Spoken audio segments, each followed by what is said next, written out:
ওকে দেখ nation change কি লেখা আছে ডাইরেক্ট অথবা ইনডাইরেক্ট স্পিচ কি বলবি ডাইরেক্ট স্পিচ অথবা ইনডাইরেক্ট স্পিচ নেশন চেঞ্জের আগে যে স্পিচ কি বলবি স্পিচ নাকি এই নেশন চেঞ্জের আজকে আমরা যদি শিখব যে ইম্পারেটিভ সেন্টেন্স কি করে নেশন চেঞ্জ হবে ইম্পারেটিভ সেন্টেন্স ক্লিয়ার কি সেন্টেন্স ইম্পারেটিভ সেন্টেন্স প্রথমত ইম্পারেটিভ সেন্টেন্স কাকে বলা হয় তাহলে ইম্পারেটিভ সেন্টেন্স সেই সেন্টেন্স মানে যে সেন্টেন্সের আদেশ উপদেশ অনুরোধ এগুলো বোঝাবে নাকি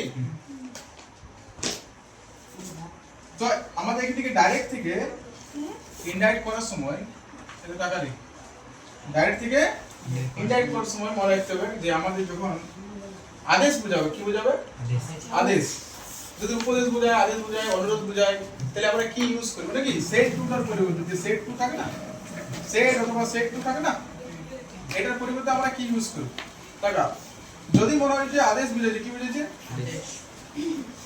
আদেশ যদি বোঝায় তাহলে করব ও আর ডি ই আর ই ডি অর্ডার কি বলবি অর্ডার ক্লিয়ার হইছে যদি অনুরোধ বোঝায় কি বোঝায় অনুরোধ যদি বোঝায় তাহলে করবি রিকোয়েস্ট ওকে যদি উপদেশ বোঝায়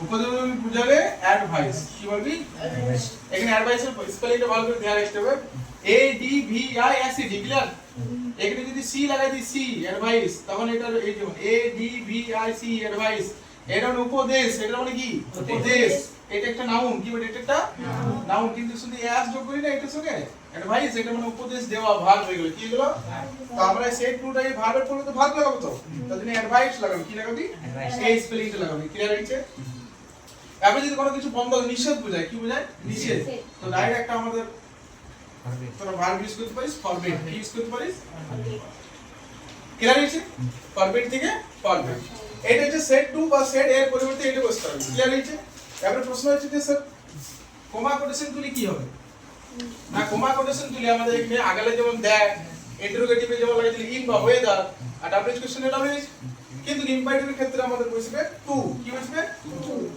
শুধুমাত্র টু বসবে হবে কি বসবে হবে টু আর তারপরে ইনফিনিটিভ টুটা লাগার পরে যে আমাদের ইম্পারেটিভ সেন্টেন্স থাকবে সেটা গোটাটাই এখানে অ্যাড হয়ে যাবে যে টু আর ইম্পারেটিভ সেন্টেন্সে যুক্ত করলে ইনফিনিটিভ তৈরি করবে কি তৈরি করবে ইনফিনিটিভ বাস উত্তর হয়ে গেল একটা উদাহরণ দিছি আমি বললাম Rahul said to me Rahul আমাকে বলছে তো said to me please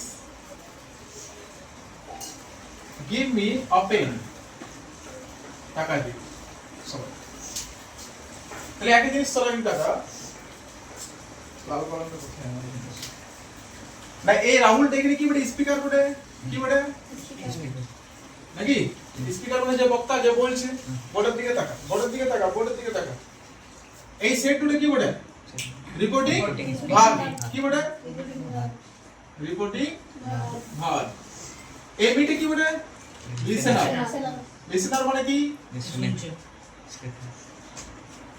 যে শ্রোতা রাহুল বলছে আমি শুনছি নাকি তাহলে এটা যে স্পিকার এটা যে রিপোর্টিং ভার্ব এটাকে বলবে লিসেনার আর এটাকে বলবি কমা এটা কি আর এই যে দুটো আছে দিয়া এটাকে বলবি কোটেশন কি বলবি কোটেশন আর এই কোটেশনের ভিতরে যেটা থাকে এটাকে বলা হয় রিপোর্টেড স্পিচ কি বলা হয় রিপোর্টেড স্পিচ এই স্পিচটাকে বলা হয়েছে কার দ্বারা বলা হয়েছে রাহুলের দ্বারা তো রাহুল কি বলছে না said to me please give me a pen তো রাহুল আমাকে রিকোয়েস্ট করছে যে দয়া করে আমাকে কি দাও একটা তাহলে এখান থেকে কোনটা বসবে আদেশ অনুরোধ উপদেশ নিষেধ কোনটা হবে অনুরোধ বুঝেছে তাহলে রাহুলকে আমি অ্যাজ ইট ইজ লিখব লিখলাম এবারে এই যে সেট টু টার পরিবর্তে কি বস করব রিকোয়েস্টেড বস করব তাহলে ওই রিকোয়েস্টেড কি করব রিকোয়েস্টেড তাহলে রাহুল রিকোয়েস্টেড কাকে আমাকে মি হইছে এই কোটেশনটা তুলে এই কমা কোটেশনটা তুলে কি বসবে টু বসবে Rahul requested me to give him a pen এবিটা কি হবে না আমি কাকে দেব তাকে দেব তাহলে গিভ হিম আ পেন তাহলে দেখো এটা ডাইরেক্ট স্পিচ এটা ইনডাইরেক্ট হলো তাহলে Rahul requested me to give him a pen এখানে দেখো ইনফিনিটিভ তৈরি করছে এটা সবসময় ইনফিনিটিভ তৈরি করবে মারা ঠিক আছে তাহলে এটা আমাদের রিয়েল ইম্পারেটিভ সেন্টেন্সের অ্যাক্টিভ নার সেন্টেন্স সেটা হচ্ছে কিসে না রিকোয়েস্ট বুঝায় কি বুঝালে রিকোয়েস্ট ক্লিয়ার আছে যদি অর্ডার বুঝাতে লিখবি অর্ডার যদি অ্যাডভাইস বুঝে তাহলে বলবি অ্যাডভাইস। আরেকটা एग्जांपल দিছি ভালো করে বুঝিস বাদ করা। ফাদার said to me, মানে বাবা আমাকে বলছে, কি বলছে? আদেশ করে বুঝাবো সেটা মানে কিছু যে ক্লোজ দ্য ডোর, কি বলবো? ক্লোজ দ্য ডোর, দরজাটা বন্ধ করো। আদেশ করছে। তাহলে এখান থেকে আমরা ক্লিয়ার বুঝতে পারছি যেটা আমাদের কি যে বাবা বলেছে মানে কি আদেশই বুঝেছি। যদি মনে হয় যে আমি আদেশ অনুরোধ উপদেশ কিছুই বুঝতে পারছি না তাহলে কি ইউজ করব? টোল্ড ইউজ করব। কি ইউজ করব? Simply told. কিছু যদি বুঝতে পারিস তাহলে এগুলো ইউজ করবি। ক্লিয়ার হয়েছে? তাহলে এবারে এটা যদি আমরা ডাইরেকশন চেঞ্জ করি কি হবে? তাহলে ফাদারটা ফাদার লিখবো, লিখলাম। বল সেট টু কি হবে? জোরে বল। অর্ডার হয়েছে? অর্ডার কাক করছে আমাকে মি দিলাম কি টু ক্লোজ দা ডোর। বাস উত্তর হয়ে গেল। কোন অসুবিধা? অসুবিধা আছে না। এবারে যদি আমার একটা আমি করি, এটা আমার হলো অর্ডার দিয়ে, একটা আমি কি দিয়ে করি? উপদেশ দিয়ে। কি দিয়ে? উপদেশ।